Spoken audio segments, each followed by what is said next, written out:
Hello everybody, and welcome to the first video in this new series I'm making. This series will be focused on Algebra 1. The main topics that this series will focus on are order of operations and distributive property, the main types of numbers, exponent rules, variables, expressions and equations, algebraic manipulation, functions, the anatomy of the graph of a function, solving linear functions, graphing linear functions and key points, solving and graphing linear inequalities, solving systems of linear equations, foiling, and simplifying square roots. The focus of this video will be order of operations and distributive property. Let's say we had to solve the math problem 2 plus 2 times 4. There are actually multiple ways to solve this, but there's only one correct way, and that correct way uses the order of operations. The order of operations dictates that you must solve everything inside of parentheses first, then you have to resolve all the exponents, then all of the multiplication and division, and then lastly you need to solve all the addition and subtraction. So going back to our problem of 2 plus 2 times 4, if we use order of operations, then we look and see, are there any parentheses? No. So then we see, are there any exponents? No. So then we see, is there any multiplication and division? And the answer is yes, because there's 2 times 4. So then we resolve that and see that it becomes 2 plus 8. And so then lastly, we see, is there any addition and subtraction? And the answer is yes, because it's 2 plus 8, and so we resolve it to 10. Now, if we were to resolve the problem left to right, that would be one of the incorrect ways, and that would result in a different answer. So we would start out doing 2 plus 2, which is 4, and then we get 4 times 4, which is 16, which is incorrect. I have some examples on the side here. The first one is 2 plus 3 cubed, parentheses, 5 times 2 plus 1, close parentheses. So first, we see, are there any parentheses? Yes. And then we apply order of operations to what is in the parentheses.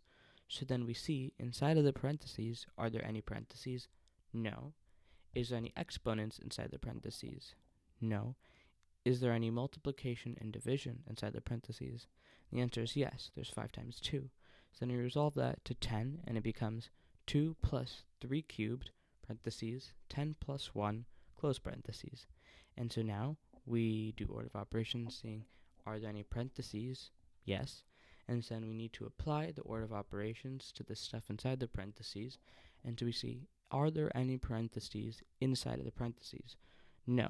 Are there any exponents inside of the parentheses? No. Is there any multiplication and division inside of the parentheses? No. Is there any addition and subtraction inside the parentheses?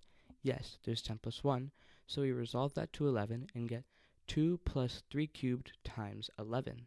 And so then we have resolved all the parentheses, and now we see, are there any exponents? And the answer is yes, because there's 3 cubed. So then we resolve that to 27, getting 2 plus 27 times 11. And then, since we've done all the exponents, we see, is there any multiplication and division?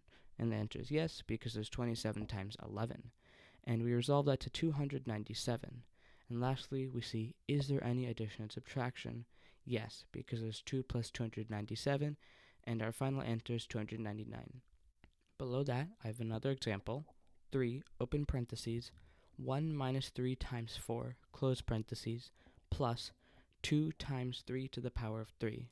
First, we see, are there any parentheses? And the answer is yes. And then we see, are there any parentheses inside of the parentheses? No. Are there any exponents inside of the parentheses? No. Is there any multiplication or division inside the parentheses? And the answer is yes, because there's 3 times 4. So we resolve that to 12, and our problem becomes 3 parentheses, 1 minus 12, close parentheses, plus 2 times 3 to the power of 3. And so next we go back into the parentheses, and now that we've resolved all of the multiplication division, we resolve the addition and subtraction and turn 1 minus 12 into negative 11, and so then our problem becomes 3 times negative 11 plus 2 times 3 to the power of 3.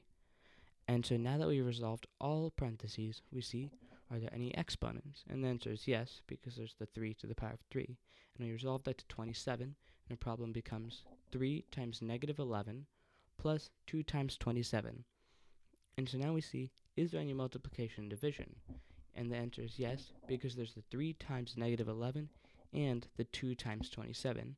So we resolve it to negative 33 plus 54. And lastly, we do the addition subtraction, and our final answer is 21. I have some practice questions here for you. Pause the video to solve them. I will reveal the answers in 3, 2, 1. Let's say you had to solve the problem 2 parentheses 3 minus 5. You could just use order of operations, but distributive property is important to know for later. For distributive property, you will multiply the 3 and the 5 each by the 2, and then do the subtraction. So over on the right here, I have 2 examples. One of them is the one that we just went over, 2 parentheses 3 minus 5. So the first thing that you're going to do if you use distributive property is you're going to multiply the 3 and the 5 by the 2 to get parentheses 2 times 3 minus 2 times 5, close parentheses.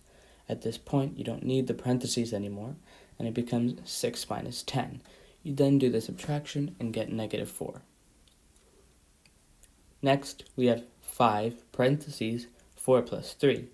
So if we're going to use distributive property, then we're going to multiply the 4 and the 3 each by the 5. And so then we get 5 times 4 plus 5 times 3. Again, we don't need the parentheses anymore, and it becomes 20 plus 15, which is then 35. So that was order of operations and distributive property. Next video, we will go over the different types of numbers. Thank you for watching.